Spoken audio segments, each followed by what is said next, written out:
So now, there are a lot of Web 2.0 consultants who make a lot of money. In fact, they make their livings on this kind of stuff. I'm going to try to save you all the time and all the money and go through it in the next 3 minutes, so bear with me. I started a website back in 2005 with a few friends of mine called Reddit.com.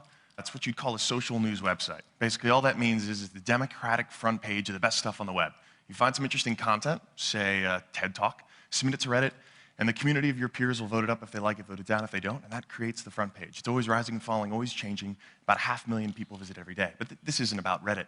This is actually about discovering new things that pop up on the web. Because over the last 4 years, we've seen all kinds of memes, all kinds of trends get born right on our front page. But this isn't even about Reddit itself. It's actually about humpback whales.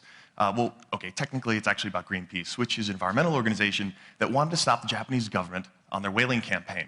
These humpback whales were getting killed. They wanted to put an end to it. And one of the ways they wanted to do it was to put a tracking chip inside one of these humpback whales. But to really kind of personify the movement, they wanted to name it. So in true web fashion, they put together a poll where they had a bunch of very erudite, very thoughtful, cultured names. I believe this is a Farsi word for immortal. I think this means divine power of the ocean in a Polynesian language. And then there was this, Mr. Splashy Pants. And this was a special name. Mr. Pants, or Splashy to his friends, was very popular on the internet. In fact, someone on Reddit thought, oh, what a great thing, we should all vote this up. And you know, Redditors responded and all agreed. So the voting started, and we actually got behind it ourselves. We changed our logo for the day from the alien to a Splashy to sort of help the cause. And it wasn't long before other sites like Fark and Boing Boing and the rest of the internet started saying, yes, we love Splashy Pants. So it went from about 5%, which was when this meme started, to 70%. At the end of voting, which is pretty impressive, right? We won. Mr. Splashy Pants was chosen.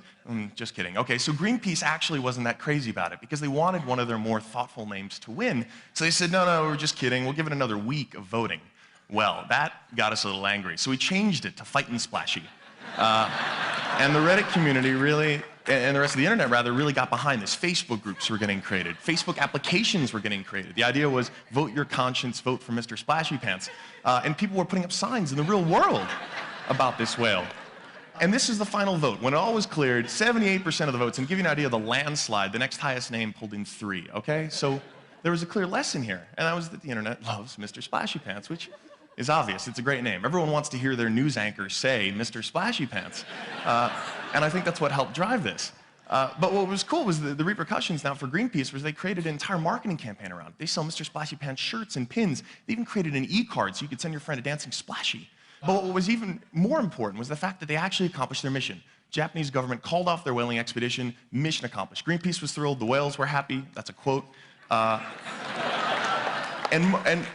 And actually, Redditors in the internet community were happy to participate, but they weren't whale lovers. A few of them certainly were. But we're talking about a lot of people who were just really interested and really caught up in this great meme. And in fact, someone from Greenpeace came back on the site and thanked Reddit for their participation. But this wasn't really out of altruism. This was just out of interest in doing something cool. And this is kind of how the internet works. And this is that great big secret. Because the internet provides this level playing field. Your link is just as good as your link, which is just as good as my link. As long as we have a browser, anyone can get to any website, no matter how big a budget you have. That is, as long as we can keep net neutrality in place. The other important thing is that it costs nothing to get that content online now. There are so many great publishing tools that are available. It only takes a few minutes of your time to actually produce something, and the cost of iteration is so cheap that you might as well give it a go. And if you do, be genuine about it. Be honest. Be upfront. And one of the great lessons that Greenpeace actually learned was that it's okay to lose control. It's okay to take yourself a little less seriously, given that even though it's a very serious cause, you could ultimately achieve your final goal. And that's the final message that I want to share with all of you, is that you can do well online, but no longer is the message going to be coming from just the top down. And if you want to succeed, you've got to be okay to just lose control. Thank you.